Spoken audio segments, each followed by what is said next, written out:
അജ്ജലേട്ടനെ മുളക് തീറ്റിക്കാനുള്ള ഒരു ശ്രമത്തിലാണ് ആമിക്കുട്ടി. അപ്പൊ എല്ലാരും ഒന്ന് ലൈക്ക് അടിച്ച് സബ്സ്ക്രൈബ് ചെയ്തിട്ട് കാണണേ. കണ്ടോണേ, ഇത് ആമിക്കുട്ടീന്റെ ലഞ്ച് ബോക്സ് ആണ്. ഇന്ന് സ്പെഷ്യലായിട്ട് സ്നാക്സ് എല്ലാം ഉണ്ടായിരുന്നു.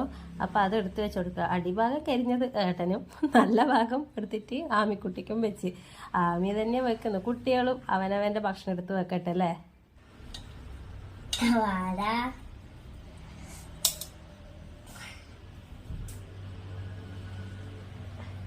അജിലോട്ടെ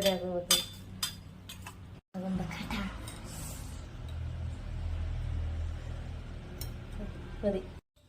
ഫ്രണ്ടിനെല്ലാം കൊടുത്തിട്ട് ആമിക്കുട്ടി പറഞ്ഞു ഞാൻ ഇന്ന് ലഞ്ച് ബോക്സ് എടുത്ത് വെക്കട്ടെ എന്ന്. ഞാൻ പിന്നെ വേണ്ടാന്നൊന്നും പറഞ്ഞിട്ടില്ല കേട്ടാ. കുട്ടികൾ ചെറുതിലെ എല്ലാം പഠിക്കട്ടെ, അല്ലെങ്കിൽ വലുതാവുമ്പോൾ നമ്മൾ തന്നെ എടുത്ത് വെച്ചിട്ട് അതൊരു ശീലാക്കണ്ടല്ല. ചെറുതിലെ പഠിച്ചിട്ട് അതൊക്കെ ഒരു ശീലാവട്ടെ. ഇങ്ങനെയാണ് കേട്ടാ പഠിക്കുക. നിലത്ത് വീണതും എടുത്തു വെക്കൂ. അന്നേരം നമുക്ക് പറഞ്ഞു കൊടുക്കാം അങ്ങനെ ചെയ്യാൻ പാടില്ല. അവസാനം ഞാനത് പിന്നെ നിലത്ത് വീണത് ഞാനെടുത്ത് മാറ്റി വെച്ചിനായിരുന്നു കേട്ടാ. അപ്പം കുഞ്ഞിലെ ഓരോന്ന് പറഞ്ഞു കൊടുത്താൽ വലുതാവുമ്പം ചെയ്യുമെന്ന് നമുക്ക് വിചാരിക്കാം. അത്രയല്ലേ പറയാൻ കഴിയുള്ളൂ. അത് അവർ ചെയ്യുന്നുള്ളത് നമുക്ക് ഗ്യാരണ്ടി ഒന്നും ഇല്ലല്ലോ. അപ്പം എല്ലാവരും ഒറ്റയ്ക്ക് ചെയ്യാനും പഠിക്കുന്നത് നല്ലതല്ലേ. അത്രയും ഞാൻ ഉദ്ദേശിച്ചു.